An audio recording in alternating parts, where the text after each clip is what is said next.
Assalamualaikum warahmatullahi wabarakatuh. Waalaikumsalam warahmatullahi wabarakatuh. Apalagi bersama Energy Continuous Learning, channelnya para engineers, insinyur, channel yang keren dan mencerdaskan.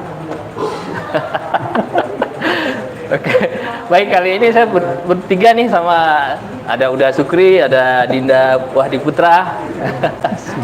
Ini mesin semua nih, anak mesin andalas semua nih. Ini udah lama nggak jumpa. Sekarang kebetulan lagi di Jakarta, kita sempatkan bertemu untuk tukar pikiran ya, supaya dapat ilmu juga dari teman-teman nih. Ini Uda Sukri ini banyak pengalamannya nih. Saya mau belajar nih banyak. Mau belajar tentang supply chain management. Ini ilmu yang sangat sangat luar biasa, supply chain Uda Sukri. Mudah-mudahan teman-teman yang nonton juga menyimak dengan seksama supaya mendapatkan manfaat yang utuh lah ya. Kalau separuh-separuh nanti separuh juga dapatnya gitu ya. Jadi tonton dari awal sampai akhir supaya dapat ilmunya dari Kanda Sukri, Muhammad Sukri. Beliau ini sudah master juga. Master ya, master Iya. tentang manajemen ya. Manajemen. Supply chain spesifik ya. Bukan. MBA biasa. MBA ya. Ini di apa? Pramudia apa namanya? IPMI Business School. IPMI Business School ya. Saya nggak sampai nih S2 nih, S1 aja udah luar biasa buat saya, tapi apalagi ini S2 MBA ya. Ini sebelum lanjut, Biasa. Daniel kita Sukri review dulu lah tentang perjalanan karir beliau. Iya, ada suka ya, silakan ada suka. Ada boleh ada suka cerita lah, ada suka. Boleh lah. Ya, Bismillahirrahmanirrahim. Ya ini Emil datang tiba-tiba lah. Nodong. Aduh. Saya memang agak unik sih perjalanan karir saya kalau buat banyak orang gitu ya. Jadi saya 17 tahun di satu perusahaan gitu ya. Tapi alhamdulillahnya diberikan kesempatan untuk belajar di banyak fungsi gitu. Oh iya. Jadi kalau misalkan saya contohkan aja ya, pertama kali saya masuk itu saya di produksi. Produksi sebagai supervisor produksi itu sekitar 5 tahun. Tapi 5 tahun itu ya, jadi 5 tahun itu di tempat saya kerja yang sebelumnya itu kita punya 13 line produksi. Nah, selama 5 tahun saya sebagai supervisor itu saya bisa nyobain sampai 7 sampai 8 line produksi. Jadi saya pindah-pindah gitu. Nah, dengan pindah-pindahnya itu memang ya sedikit banyak buat saya dapat banyak lah ya selama di produksi itu. Iya. Itu 6 tahun pertama itu. Selesai itu saya diberikan kesempatan untuk pindah ke bagian engineering, khususnya engineering tapi fokusnya ke improvement. Jadi kayak continuous improvement gitu. Iya. Kalau di perusahaan umum mungkin bisa ngelihatnya kayak efisiensi ya. Kayak Di Arnold itu kayak perusahaannya namanya Arnold. Di sana itu nyebutnya sebagai continuous improvement officer dan itu ada target. Target setahun itu harus paling tidak dapat saving sekitar 3-5% dari total cost yang di spending tahunan gitu. Iya. Jadi itu proses yang saya lakukan selama 2-3 tahun waktu itu, 3 tahun. Jadi mengkoordinate semua yang ada di factory untuk bisa mencapai saving sampai 3-5% itu. Iya. Nah, itu 2-3 tahun setelah itu saya geser lagi ke demand planner. Demand planner itu kalau kata orang mungkin forecasting lah gitu ya. Jadi bagaimana caranya memforecast. Kalau pabrik biskuit misalkan brandnya ada 5 misalkan gitu ya, dan terus SKU-nya atau item barangnya ada sekitar misalkan 100. Nah, itu gimana caranya supaya forecasting atau bahasa Indonesia mungkin orang nyebutnya peramalan gitu ya, masing-masing item barang itu harus bikin berapa, mau dikirim kemana, terus apa aja dasar-dasarnya sehingga angkanya bisa jadi segitu. Nah, itu koordinasi dengan orang sales marketingnya terjadi di situ gitu. Jadi pada saat di demand planning itu saya berkoordinasi dengan sales marketing. Sebelumnya saya berada di pabrik gitu kan. Pas di situ saya berhadapan sama orang sales marketing. Jadi dari hulu ke hilir. Itu dari demand planning kemudian saya geser lagi ngurusin warehouse. Iya, iya. Ngurusin warehouse, ngurusin supply planning. Nggak, kalau demand planning tadi lebih ke urusan forecasting tadi peramalan sales. Kalau supply planning itu lebih ke bagaimana mengatur yang tadi saya bilang 13 line produksi mau jalan planningnya apa nih, line ini jalan apa, line ini jalan apa, itu supply planning. Nah itu saya juga pernah pegang itu juga gitu. Ya kalau di situ tuh poin yang paling pentingnya adalah pertama output produksi harus tercapai sesuai dengan target. Iya, iya. Terus kemudian manpower planning harus pakai orang berapa banyak, man hours, manpower dan segala macam. Terus juga udah ada urusan sama engineering untuk ngatur misalkan downtime-nya mau estimated downtime-nya berapa. Iya, Kalau iya, mau ada predictive maintenance-nya mau perlu berapa lama waktunya, yang kemudian itu dimasukkan dalam perhitungan supply planning-nya gitu. Nah dari supply planning kemudian sempat juga geser sampai ke kalau bahasanya itu di kita tuh kayak project management gitu. Tapi iya. project manajemennya di level corporate ya. Jadi corporate itu maksudnya gini. Jadi saya namanya tuh project manager memang, tapi reportnya tuh orang nomor 1 di perusahaan. Kenapa? Karena mengkoordinasikan hampir semua fungsi. Iya, iya, iya. Jadi mulai dari, jadi salah satu contohnya proyeknya adalah misalnya saya Arnold pengen nge-launch produk brand baru gitu, merek baru dari Arnold. Waktu itu kita bawa nge-launch yang namanya mereknya Shape. Nah itu tuh kalau kita pengen bikin brand baru apa aja sih yang diperlukan gitu. Nah Iya, itu iya. dicerita orang marketing mencari konsumen insight-nya gitu ya. Terus orang sales juga pengen tahu customer insight-nya gimana gitu. Terus dari sisi R&D produknya yang cocok apa, rasanya harus bagaimana gitu. Terus orang pabriknya bisa nggak bikin, kalau belum bisa apa yang diperlukan, belinya apa, capitalnya bagaimana gitu, waktu yang diperlukan berapa lama gitu. Orang finance dari sisi emang perlu capital berapa, terus kemudian emang potensial salesnya akan berapa, return on investmentnya bagaimana dan seterusnya gitu. Nah, itu kan udah semua fungsi ya. Jadi saya pernah dalam posisi itu gitu. Nah terakhir saya pegang total supply chain.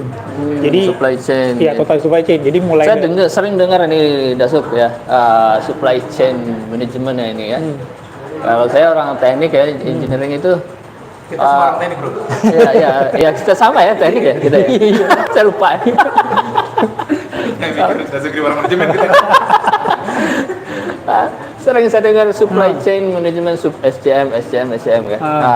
Tapi sangat buta saya dengan SCM ini.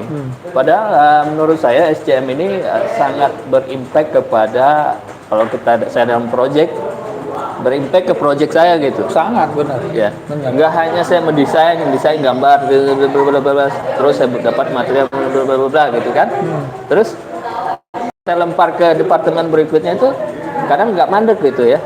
Kenapa kok bisa mandek gitu ya? Padahal udah diplanningkan gitu kan. Nah, gimana tuh udah suka dalam apanya yang masalah? Kenapa kok bisa seperti itu? Supply chain itu secara simpel sebenarnya urusannya pertama dari sisi bagaimana caranya semua proses itu seefisien mungkin. Ya. Itu. Semua proses, end-to-end proses itu bagaimana caranya supaya seefisien mungkin. Kalau kayak saya contohkan ya, salah satu yang pernah kita lakukan adalah yang pernah saya alami ya, kita pernah bikin sebuah line produksi baru. Itu cost-nya kalau nggak salah sampai setengah T lebih gitu ya. Nah itu pasti akan secara tadi ya, kita pengen bikin produk baru gitu ya. Itu kan urusannya supply chain-nya adalah bagaimana caranya bikin produknya, harganya murah gitu ya. Dan di dalamnya itu ada komponen project kan. Ada komponen mesinnya bagaimana, kapan delivery time-nya, harganya berapa gitu. Nah, itu adalah bagian yang supply chain juga kontrol gitu. Bagaimana caranya supaya project itu berjalan tapi dalam hal budgetnya on budget, dalam hal timingnya on time. Nah, itu bagian dari supply chain management sebenarnya gitu. Nah, kalau pertanyaan Emil tadi mandeknya di mana? Ya perlu dilihat secara total. Kan biasanya kan yang kayak begitu kan project besarnya kan total top manajemennya punya ekspektasi kan. Soalnya top manajemennya bilang oke, project ini harus maksimal capitalnya sekian misalnya. Atau dari sisi timingnya, enggak, pokoknya harus dalam waktu sekian waktu beres. Nah, harus dilihat kayak gitu. Apakah proposal yang tadi dibuat memenuhi ekspektasi itu? Dan dari biasanya namanya manajemen ya, ketika dia dikasih proposal pasti dia akan men-challenge gimana caranya supaya lebih efisien, dan waktunya lebih cepat. Itu udah biasa aja Iya, kalau iya, kayak iya. gitu. Jadi jangan heran kalau misalkan ada orang project terus di-push sama manajemennya, gimana caranya supaya lebih cepat dan harganya lebih murah, pasti begitu. Iya, iya, iya, iya. Gitu.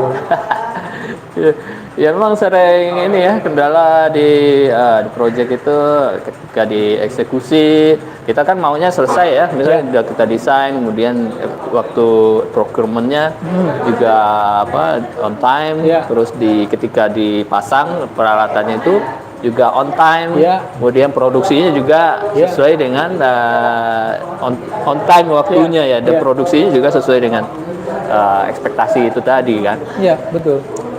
Tapi yang sering bermasalah itu memang di supply chain ya, karena kan kita ada terkait dengan stakeholder yang lain kan, nah, baik itu dengan government ya, regulasi, kemudian vendor, kemudian apalagi dengan karyawannya sendiri gitu ya. Bagaimana meramu itu supaya efektif dan efisien ininya ya. Kalau udah Suk yang selama ini ya udah 17 tahun lebih ya, lebih banyak ada Suk pengalaman saya 18 tahun, ada Suk harusnya 20 tahun harusnya 20 tahun harusnya ya. Gimana ya kalau misalnya saya pengen ya, suatu proyek itu berjalan dengan baik gitu, apa gimana ada Suk berjalan dengan Ya, sesuai dengan pada saat- ekspektasi itu tadi? Tambahin dulu biar sekali Iya, iya. jawabannya. Oke. Iya, iya. Tadi Daniel bilang bahwa on schedule, on time, on scope sebenarnya. Iya, iya, iya. Tambahannya ya. Kalau kita dalam project kan seperti itu ya. Iya, iya, iya. Nah, oke, ini tambahan ke Dasukri juga pertanyaannya.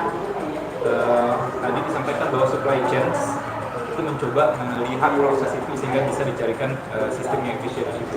Oke, pertanyaan tambahan adalah dari mana sisi yang beririsan dengan project manager? Sisi yang beririsan di situ. Karena sebenarnya fungsi atau tugas seorang project manager juga mirip dengan proses-proses gitu. Oke. Ya, jadi kalau menyontohkan yang tadi ya, mungkin Amo bisa mencontohkan dengan yang pernah dialamin gitu ya. Pada saat project itu diinisiasi kan, project tuh kalau kita lihat project itu ada istilahnya itu feasibility studies gitu. Ya, Jadi ya. masih awal banget ya. Awal banget ya. Tapi semua project itu sebenarnya triggernya adalah manajemen ekspektasi. Ya, Manajemen pengen perusahaan ke arah sini. Ya. Nah, ketika ngomong ke arah sini itu pasti oke, kalau gitu kita bikin project supaya ke arah sini. Nah, ketika pengen ke arah sini, baru kemudian dilakukanlah feasibility studies gitu. Kalau bahasa simpelnya ideation-nya dulu. Initiation. Ya, initiation dan ideation atau initiation mirip-mirip lah ya. Jadi idenya keluar apa aja nih, oh mau kayak gini, oh kira-kira kayak gini. Nah, kemudian dilakukanlah semacam ya preliminary assessment. Gitu. Iya, iya, iya. Nah, pada saat preliminary assessment itulah seharusnya sudah mulai kelihatan tuh resikonya. Which is di situ baru urusannya risk. Ya, kemudian keluar di situ risk assessment. Kalau ideation-nya seperti ini, maka risk assessment-nya tuh begini. Potensial resikonya tuh ini. Dari sisi cost misalkan, dari sisi yang tadi misalkan dari sisi hubungan sama orang luar misalkan gitu, dari Regulasi, sisi timing, terutama regulasi ya. dan segala Regulasi, macam. ya. Jadi di tahapan ideation which is baru early assessment tuh udah mulai kelihatan. Walaupun belum confirm, tapi baru kira-kira ya, bakalan ada resiko-resiko ini. Jadi dokumen yang menyatakan ini loh inisiasi ideation atau initial assessment itu outputnya salah satunya adalah ada risk assessment, termasuk timing, termasuk cost dan segala macamnya. Nah, ketika itu sudah dapat dan kemudian manajemen dilihatkan gitu ya, kan tadi bilang manajemen pengen ke arah sini. Nah, terus kemudian tim teknisnya kan nyampaikan, oke, kalau manajemen pengen ke arah ini loh initial assessment-nya yang sudah kita lakukan, kira-kira begini. Dari sisi biaya sekian, waktunya sekian, resikonya begini gitu. Nah, silakan manajemen masih mau atau enggak gitu. Nah, tapi yang namanya itu kan kayak istilahnya challenge-nya itu kan berjalan terus, nggak statis kan. Ketika nanti benar-benar dijalankan, manajemen bilang oke, kita setuju, budgetnya sekian, target waktunya sekian dan segala macam, sepakat, jebret, baru kemudian dijalankan. Cuman pada saat mau dijalankan kan, ya ada aja lah resikonya. Yang nggak, ya istilahnya sesuatu yang di luar kontrol kita ada aja, misalkan ada dari government lah misalkan push-nya, atau misalnya ada kejadian luar biasa secara alam misalkan, itu kan kita juga nggak tahu. Ada demo ya kan, ada. Nah, yang yang ideal ada satu orang yang kemudian melihat the whole proses. Gitu. Kalau tadi yang saya mencontohkan di Arnold punya urusan satu pabrik pengen bikin line produksi baru, itu kan project orang engineer-nya. Tapi sebenarnya yang di sisi selain yang engineer-nya itu ada orang sales marketingnya juga kan. Kalau ini jalan on time, maka si orang sales marketingnya itu harus berkewajiban untuk memastikan barang yang jadi ini harus ada outputnya untuk produk untuk dijual. Kalau dalam hal engineering misalkan dia kayak kalau di project dibikin ini baru misalkannya site baru untuk di oil and gas misalkan. Bagaimana caranya ketika udah selesai nih projectnya, misalkan dalam waktu 3 tahun, selesai dalam waktu 3 tahun itu udah bener-bener ada yang ngambil itu barang itu minyaknya. Jadi orang sales dan itu biasanya si sales marketingnya juga nggak hari ini ngomong besok dapat order. Jadi dia harus sudah ada sekian, apalagi sales minyak ya, pasti dia udah punya waktu tuh mungkin setahun sebelumnya juga udah ada agreement sama siapa yang mau ngambil gitu. SCM tim. Termasuk bagian dari itu. Memastikan, ya tadi saya bilang ya, efisiensi dan pada akhirnya memang memastikan barang itu ada pada saat orang komersial, kita nyebutnya orang komersial, sales atau marketing pengen jualan. Kalau orang sales marketing pengen jualan nggak ada barang, itu yang paling salah adalah orang supply chain. Itu paling salah adalah orang supply chain. Gitu. Jadi kalau balik lagi tadi, jadi harus idealnya ada satu orang yang memang benar-benar ngelihat end to end-nya. Gitu. Ya, mungkin challenge-nya di engineering misalkan ada nih. Nah, si orang satu ini dia harus lihat ini hubungannya kemana nih. Misalkan kalau sampai ke level, kayaknya bakalan launch time-nya atau installation date-nya akan mundur atau first production-nya akan mundur. Nah, berarti dialah yang harus bertanggung jawab untuk menyampaikan ke top manajemennya gitu ya. Atau misalkan ke orang komersialnya, sales marketing untuk bilang, ini ada resiko nih. Kayaknya bakal mundur berapa lama. Caranya nggak boleh mundur gitu. Ini orang harus begitu posisinya gitu. Karena kan tadi mandatnya manajemen adalah bagaimana caranya on time dan on schedule plus on budget ya, on scope juga gitu. Si orang satu ini nih gitu. Nah, memang dalam beberapa pengalaman saya orang yang satu ini kan jadi kayak super ya. Orang yang sangat super nih, dia harus tahu semuanya gitu ya. Tapi di saat semuanya yang makro, tapi di saat yang sama yang mikro dia juga harus tahu gitu loh. Jadi misalkan apa contohnya bahan bakunya misalkan tiba-tiba saya nih waktu pompa nih pompa ini harus saya tentukan speknya kan di engineering, setelah dikalkulasi dapat spek pompanya, misalnya ada saya tulis headnya sekian, flow-nya sekian ya. Nah, ternyata barangnya itu dari Amerika ya kan. Nah, gimana tuh ini? Nah, itu. Pertama nih kalau ngikutin ini sebenarnya ini tuh bukan sesuatu yang baru dari sisi kacamata total project. Pada saat bikin inisial tadi harusnya tuh udah kebayang bakal butuh pompa ini ya. Materi ini kayaknya ada di waktu nih. Kemudian dan memang pada saat initial discussion tadi, initial assessment tadi, tim procurement tuh ikut. Jadi tim procurement itu juga akan melihat item-item ini ada resiko punya lead time yang panjang. Nah, jadi ketika kejadian seperti itu, kalau saya pertanyaan paling basic, emang nggak ketahuan ya pada saat awal-awal? Itu pertanyaan paling basic. Tapi kalau memang udah di depan mata harus begitu, terus mau bagaimana? Gitu ya. Itu akhirnya si project manager ini ngomong sama procurement, gua nggak mau tahu kasarnya nih, untuk nge-push pertamanya, gua nggak mau tahu, pokoknya harus tetap on time. Gimana caranya? Bisa jadi nanti urusannya yang pernah saya alami ya, misalkan di Indonesia nggak ada. Misalnya Indonesia nggak ada. Ya. Terus kita telepon bareng deh. Saya orang procurementnya telepon bareng sama si orang importirnya. Kita telepon bareng. Telepon yang paling mungkin ada di mana? Mungkin dia bilang Singapura gitu.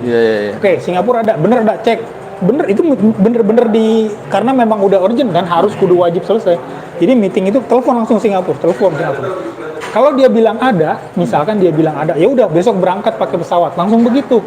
Jadi memang benar-benar ada orang yang ambil kontrolnya. Kalau pesawat berarti biayanya lebih mahal dong, benar nggak? Terus ya tinggal assessment aja daripada ini mundur sekian lama dibandingkan dengan biaya air freight-nya si pompa masuk mana? Mungkin dari cost kita bisa hitung seperti itu ya. Tapi dengan kita ada bukan hambatan sih, regulasi ya yang mengconstrain kita ya. Regulasi bahwasanya kalau kita ada TKDN misalkan, tingkat kandungan dalam negeri kan. Misalnya kita beli pompa nih, harganya misalnya 2M, ya kan? Itu kandungan dalam negerinya mesti 35%. Artinya 30% lah ya, misalnya 600 jutanya harus ada dalam negerinya, komponen dalam negerinya. Nah, itu kan jadi persoalan juga kan bagi kita. Kadang kita maksain ya dengan spek yang ada kandungan dalam negeri, tapi nggak ada yang mampu, misalnya kan vendor Indonesia yang mensuplai itu dengan regulasi. Nah, itu yang artinya regulasi itu melimitasi kita di situ. Itu harus gimana dari supply chain management. Kalau dari sisi seperti ini ngelihatnya, pada saat awal tadi inisiasi proyeknya kan tadi saya bilang harusnya udah kelihatan ada resiko si pompa. Ketika memang TKDN-nya kayaknya nggak bakalan masuk, pada saat itu idealnya sudah mulai ada tuh risk assessment tadi. Risk assessment. Iya kan? Teridentifikasi. Iya, gitu teridentifikasi kan? Bahwasanya. Tapi kalau misalkan udah di ujungnya seperti ini, ya kalau saya sih biasanya kalau udah kayak gini, saya pasti akan push ya. Pada saat kita bikin itu dan kemudian siapa yang meng-approve bahwasannya secara komponen bakal nggak ada masalah, ya orang itu yang akan sangat bertanggung jawab untuk gimana caranya mencarikan solusinya. Memang nggak akan gampang gitu ya, nggak akan gampang dalam artian bisa jadi nanti kita perlu ada misalkan minta istilahnya ya kayak pengecualian lah misalkan gitu ya, atau minta waktu, oke lah boleh nggak kalau misalkan sekarang for the sake of nggak on time dulu aja deh, nanti paralel kita cari pompanya misalkan gitu ya. Hal-hal yang seperti itu yang kemudian dicarikan kemungkinan-kemungkinannya gitu. Gimana caranya tetap bisa on time tapi ada ruang gitu loh untuk tetap bisa bargain gitu. Ya, memang masih ada celah sih di sana. Karena kalau di dunia oil and gas itu ada namanya master list gitu kan. Jadi kalau pompa itu nggak bisa sama sekali dipublikasi di Indonesia, itu bisa masuk master list. Tapi master list ini panjang lagi prosedurnya kan, butuh waktu lagi. Terus koordinasi sama pihak-pihak terkait dan stakeholder terkait itu masih akan butuh waktu yang panjang gitu kan. Tapi biasanya biasanya pompanya kan bisa, mungkin pompanya tidak bisa di Indonesia, tapi kayak frame-nya, testingnya, itu kan bisa di Indonesia. Itu challenge seperti itu yang mesti dilakukan. Ya mungkin kalau kayak gitu berarti sebenarnya harusnya sih gini, apakah hal-hal seperti ini adalah hal-hal yang benar-benar baru? Kan sebenarnya enggak. Jadi, dan apalagi kalau orang yang memang sudah berkutat dengan proyek-proyek engineering, harusnya dia udah sangat paham gitu. Hati-hati dengan yang sifatnya TKDM, hati-hati ketika hubungannya sama TKDN, hati-hati dengan misalkan segala regulasinya dan segala macam. Itu kan berarti pada saat bikin risk assessment itu justru bisa jadi yang prioritas pertamanya gitu loh, untuk bisa di-assess. Jangan sampai nanti pas udah di ujung, kalau udah di ujung kalau manajemen tahu tuh malah bisa jadi malah mecat orang urusannya gitu loh. Kenapa baru sekarang ngomongnya kan begitu. Iya. Gitu. Memang ya kondisinya kayak gitu ya. Ya mungkin engineering timnya mungkin nggak salah, tapi orang yang memplanningkan dari awalnya yang menjadi question sebenarnya. Emang nggak pernah ada risk assessment-nya gitu. Besok kalau kayaknya SCM ini bisa supply chain management ahli di bidang ini tuh kayaknya bisa masuk ke perusahaan mana aja ya. Ya, sebenarnya tadi saya bilang bisa masuk ke makanan, oil and gas, masuk ke fabrikator, masuk ke mana? Bisa ya, kemana aja bisa ya? Bisa. Karena mungkin tadi yang paling mana ada perusahaan yang tidak mencari efisiensi? Iya. Semua perusahaan mencari itu gitu. Ya teman-teman follower Ethos Energy, coba deh ya, betul ini ya, banyak orang. Dan yang menariknya ya kalau ditanya, saya tuh terus terang pada saat saya berada di posisi itu mencari orang fresh graduate ya untuk berada di posisi itu, misalkan pengen cari yang di warehouse gitu atau di purchasing, ada procurement gitu ya, atau di supply planning saya nyebut tadi, atau di demand planning, itu nggak ada yang ready. Jadi anak-anak fresh graduate yang pengen masuk ke dalam dunia supply chain itu paling nggak butuh waktu sekitar 6 bulan, 3 sampai 6 bulan tergantung orangnya untuk benar-benar dia tune in ke dalam. Saya bisa nggak ada tuh? Harusnya sangat bisa sih, cuma mungkin perlu background mindset aja. Iya. Apalagi Putra tuh bisa dia. Udah biasa. Kalau orang pabrik sangat terbiasa dengan bahasa-bahasa efisiensi kan. Ini ya teman-teman Ethos Energy supply chain management ini sangat primadona ya. Bisa masuk kemana aja, perusahaan mana aja yang butuh ya, daya tawarnya tinggi lah ya. Ya sih ya.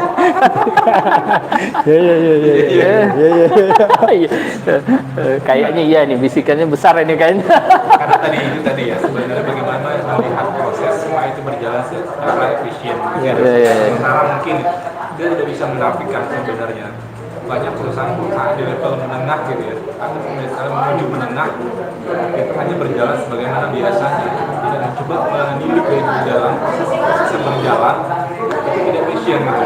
Benar ya? Iya, betul. Atau malah mungkin kalau kita lihat mungkin juga kita pernah mengalami gitu, teman-teman misalnya punya modal besar, kita join usaha atau apa seperti dengan modal nekat dalam tanda kutip jalan tanpa dicoba disusun proses-proses atau supply chain secara lebih efisien, sehingga ada kata-kata dari Dasukri tadi di forecast gitu loh, sehingga kita bisa tahu dalam perjalanan 6 bulan ke depan itu kalaupun kita mau spend atau bakar uang udah ketahui bisa kita kontrol gitu loh. Atau misalnya udah 6 bulan bakar uang, setahun kita impas, kemudian semester selanjutnya udah bisa ada dapat keuntungan dari situ. Berarti kurang lebih seperti itu ya, Dasuk ya? Iya, benar, betul. Oke. Ini Dasuk, orang-orang yang bisa menjadi supply chain management ini apakah harus dari teknik mesin khususnya? Bisa nggak? Atau bisa semua jurusan? Kalau dari pengalaman saya rata-rata memang orang teknik. Orang teknik. Lebih karena logika dan angka. Iya. Karena memang dua itu kan, logika dan angka gitu. Kalau orang sosial gitu ya, itu orang sosial banyak di orang komersial lah, di orang sales marketing banyak di sana gitu. Tapi kalau udah masuk ke supply chain, urusan logika dan angka itu kadang-kadang, ya bukan kadang-kadang, memang begitulah ya mainannya orang teknik begitu gitu. Tapi termasuk juga nggak modal itu ada proses rekayasa, engineer kan tukang rekayasa. Iya. Rekayasa dalam artian bagaimana meng-create bisnis proses yang paling efisien, ya itu kan rekayasa gitu. Itu kan rekayasa gitu. Benar. Iya. Berarti engineer-nya di situ ya? Ya, betul. Tapi memang bedanya gini, kalau engineer biasanya dia expert di dalam sesuatu yang spesifik gitu ya. Ya. Kalau di supply chain ini malah sebaliknya, dia expert dalam hal yang makro, yang generalis. Dia harus expert, dia harus tahu nih hubungannya. Kenapa sih kalau saya kayak tadi ya? Kenapa sih kalau kita berlama-lama di pompa ini sebegitunya kah sehingga pokoknya biarin deh hilang duit 1 miliar for the sake of sebulan delay misalkan. Itu kan harus, walaupun mungkin orang-orang finance nggak akan terima, enak aja lu ngeluarin duit 1 miliar. Oke, kalau di depan mata ngelihatnya 1 miliar, tapi kalau di overall proses lu akan kehilangan 1 bulan untuk commissioning lo. Nah itu berapa duitnya? Silahkan gitu. Nah di situ kemampuan menyampaikan itu. Jadi teman-teman ya yang belum tahu arah cari kerja kemana, salah satu opsinya adalah ini ya, yang menjanjikan supply chain management. Saya tahu sekali ini supply chain management ini ya sangat banyak dibutuhkan. Ya kita semakin ke depan makin efisien ya, makin efisien dan makin produksinya banyak, mungkin harganya mau murah gitu ya, dan kualitasnya juga bagus. Mungkin yang paling advance, supply chain paling advance itu sekarang kalau dengan adanya IT ya. IT itu, jadi kalau orang bilang tuh kan pada akhirnya end to end kalau urusan komoditas kan petani gitu ya. Petani sampai terakhir adalah konsumen gitu. Kalau sekarang kan secara proses tuh ada petani, bahkan petani itu ada mundur lagi ke belakang, kayak misalkan kalau dia perlu bibit maka ada orang yang menyediakan bibit atau pabriknya bibit gitu. Terus ada juga misalkan selain sebelum sampai bibit juga ada misalkan yang nyiapin tanah, pupuk dan segala macam itu sebelum petani. Nah itu sekarang kan kalau mungkin udah banyak juga yang tahu, udah mulai itu ada mengidentifikasi itu bagaimana caranya supaya tanaman yang tumbuh itu ketahuan bibitnya bibit dari perusahaan ini. Yang kemudian orang bilang kayak semacam datanya blockchain. Pada akhirnya disebut sebagai, ini ada sertifikasinya loh, dibuat makanan ini dibuat dari bibitnya di petani ini, bibitnya dari sini gitu ya. Itu kan Internet of Things tuh ya, pakai IoT itu ya. Nah itu sekarang yang paling advance di situ. Misalkan hidroponik gitu ya, itu kan orang pengen yang sehat gitu ya. Udah mulai ada nih orang pengen tahu benar-benar emang pada saat dia ditanam nutrisinya pakai apa sih gitu ya. Nah itu sekarang udah mulai ke arah sana. Nah yang menariknya adalah kalau sekarang prosesnya petani, terus kemudian ada pengepul gitu ya, atau tengkulak orang bilangnya, terus kemudian masuk ke pasar, mungkin pasar juga masuknya ke kayak grosir besar gitu ya, terus baru ke grosir kecil, terus baru ke pedagang, baru ke konsumen.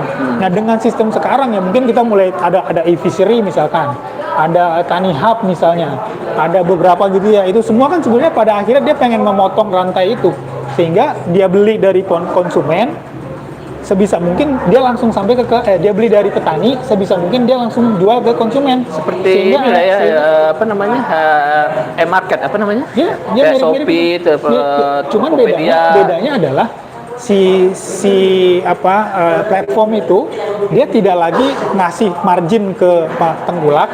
Kan kalau petani misalkan jual 100, tengkulak ngambil 30. Terus grosir besar ngambil lagi 40, itu udah 170. Ke grosir kecil ngambil lagi 20, udah hampir 200. Sampai di konsumen harganya 250. Padahal petani jualnya cuma 100 gitu. Nah sekarang dengan adanya platform yang tadi, dari petani bisa langsung ke end konsumen. Jadi margin yang hilang sekitar 100 itu bisa diambil sendiri oleh si yang punya platform. Dan disitulah efisiensi dari secara total supply chain gitu. Saya lihat juga ada tuh di Shopee yang jualan bawang merah ada di. Iya benar, udah mulai ada yang seperti itu. Ada bawang merah, ada cabai, ada apa. Mungkin itu dari petani langsung ke customer ya. Bagian memutus bukan apa ya, menghilangkan rezeki orang nggak ya? Enggak juga, karena gini, kalau dalam hal ini tuh urusannya siapa yang pertama, dia yang duluan. Ya. Karena pasti akan kejadian. Pasti akan kejadian, gitu loh. Jadi kalau dibilang memutus rezeki orang, ya begitulah kompetisi, gitu. Iya. Dan kalau semakin duluan kita melakukan, ya semakin di depan kita, gitu. Ya. Kalau kita makin belakangan, ya udah kita yang paling tertinggal, gitu ya, aja. Betul ya. Begitu aja. Dengan menarik sekali bicara gitu. Itu kan baru kulit ya. Baru kulit. Iya. Yang dalamnya gimana? Kribo masih diharap. Iya, memang part 2 ada part selanjutnya ya. Ilmu ini kan dia akan berkembang terus ya, terus. Sekarang udah masuk ke dunia digitalisasi kan. Betul. Dulu saya nggak mikir nih kayak Ethos Energy ini bisa kita digitalisasi, ngobrol-ngobrol ini kan. Dulu mainnya Zoom kan. Sekarang isinya udah ngobrol-ngobrol aja kan. Ngobrol-ngobrol dari expertise, orang-orang yang ahli, kita share, kemudian ya ada aja orang yang mau bicara dan mau orang yang ahli mau pengen saya tuh melihat gini fenomenanya Dasu. Ada orang yang pengen, saya tuh ahli di bidang mesin misalnya, mechanical, tapi banyak orang yang butuh mechanical yang seperti saya itu nggak tahu orangnya ada seperti saya misalnya kan.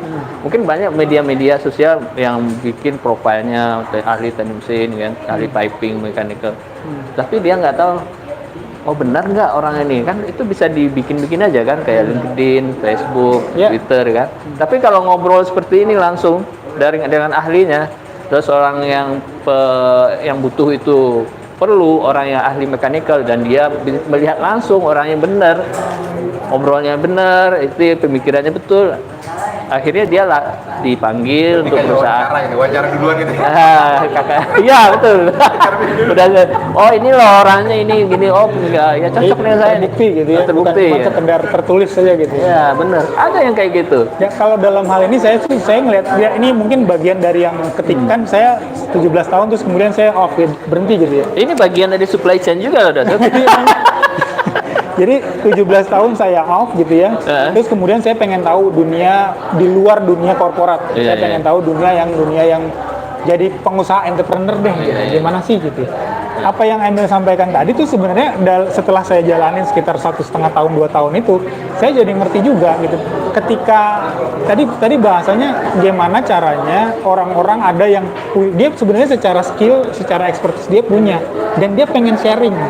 Tapi belum ada platformnya. Ya kan? Belum ada platformnya. Nah, disitulah kemudian bisnis itu mirip-mirip itu loh. Bisnis itu mau nggak mau kita bikin sesuatu yang orang lain mengkondisikan orang lain suka dengan bisnis kita. Bisnis itu kan begitu kan. Saya punya produk yang orang lain butuhkan. Tapi yang namanya bisnis itu nggak bisa hari ini ngomong langsung besok jadi. Iya. Itu bisnis harus berkembang, harus tumbuh berkembang gitu. Dan menurut saya apa yang dilakukan oleh Ethos ya sedikit banyak itu Iya. mengumpulkan dikit-dikit dikumpulin orang, ini loh ada yang ngomongin tentang ini dikit-dikit.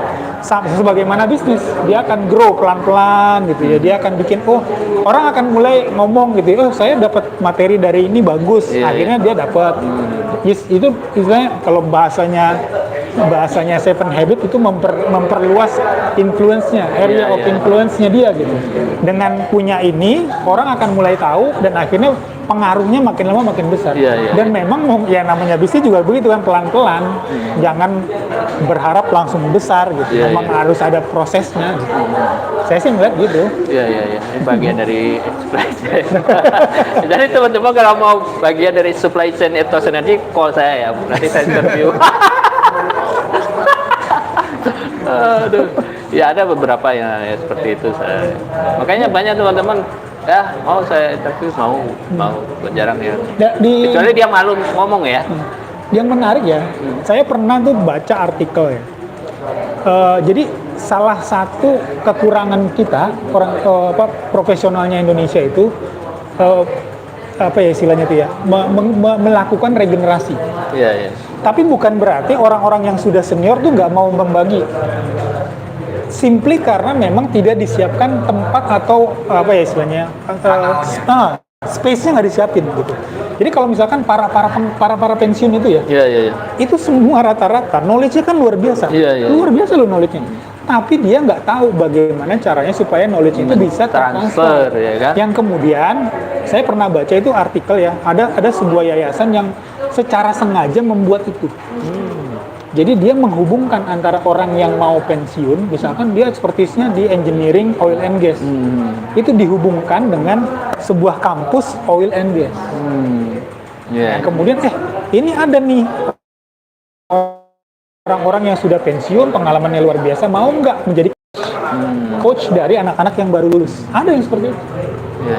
Itu sangat menurut saya luar biasa loh, itu kesempatan untuk bisa, itu kan istilahnya belajar duluan gitu kan, lari duluan ini yang lulus gitu. Sebenarnya betul itu yang Anda sampaikan tadi, bahwa orang yang akan pensiun itu ada sebuah sindrom sebenarnya. Iya benar. Itu betul. Saya ulang lagi. Jadi orang-orang yang akan pensiun, sebenarnya belum pensiun ya, akan pensiun 2-3 tahun ke belakang dia akan pensiun, itu ada sebuah sindrom di mana dia biasa beraktivitas, biasa dihargai dan biasa bicara, kemudian dia membayangkan dia tidak bisa ngapa-ngapain lagi habis itu. Nah sebenarnya ini PR juga buat Ethos Energy gitu. Kalau saya lihat tuh banyak anak-anak muda memang yang ngisi di Ethos Energy. Mungkin habis ini sepertinya Bro Emil akan mencoba mengundang praktisi atau engineer atau spesialisasi gitu ya, yang akan pensiun atau sudah pensiun. Itu sebenarnya luar biasa, karena saya juga pengalaman depan rumah saya itu ada orang sudah pensiun dan dia suka bercerita nggak punya wadah untuk itu. Padahal itu bisa diambil manfaatnya gitu ya. PR. Gak terasa udah lama kita ini udah berapa nih, berapa menit? Masih ada banyak lagi ini yang harus lupakan. Kira apa lagi dah suka? Apa lagi? Kita Proyek terkini dulu. Proyek terkini. Aduh. Ya oke lah, mungkin kita tutup aja. Mungkin closing statement kalau ada, udah Suk? Closing statement ya. Ya saya hanya menceritakan apa yang saya alami gitu ya. Dan ya kalau memang sesuatu yang menarik, ya alhamdulillah gitu ya. Kalau misalkan memang nanti ada yang pengen tahu lebih dalam, ya silahkan aja. Saya juga terbuka aja gitu ya. Mungkin lewat email nanti bisa disampaikan. Dasuk punya channel sendiri juga. Kalau saya Yayasan Abang channel. Channelnya beda, channelnya bukan ngomongin supply chain, tapi ngomongin tentang kegiatan sosial. Beda. Oke lah, terima kasih Dasuk sudah sharing bersama kita, mudah-mudahan bermanfaat buat teman-teman semua. Iya, terima kasih. Yang saya tangkap tadi ini SCM ini adalah ke depan akan semakin dibutuhkan, dunia makin efisien, efektif, dan jika teman-teman nggak follow supply chain management yang mengarah ke efektif dan efisien, itu kita akan ketinggalan dan kita nggak akan dipakai oleh dunia ya. Oke, stay tune bersama Ethos Energy. Assalamualaikum warahmatullahi wabarakatuh.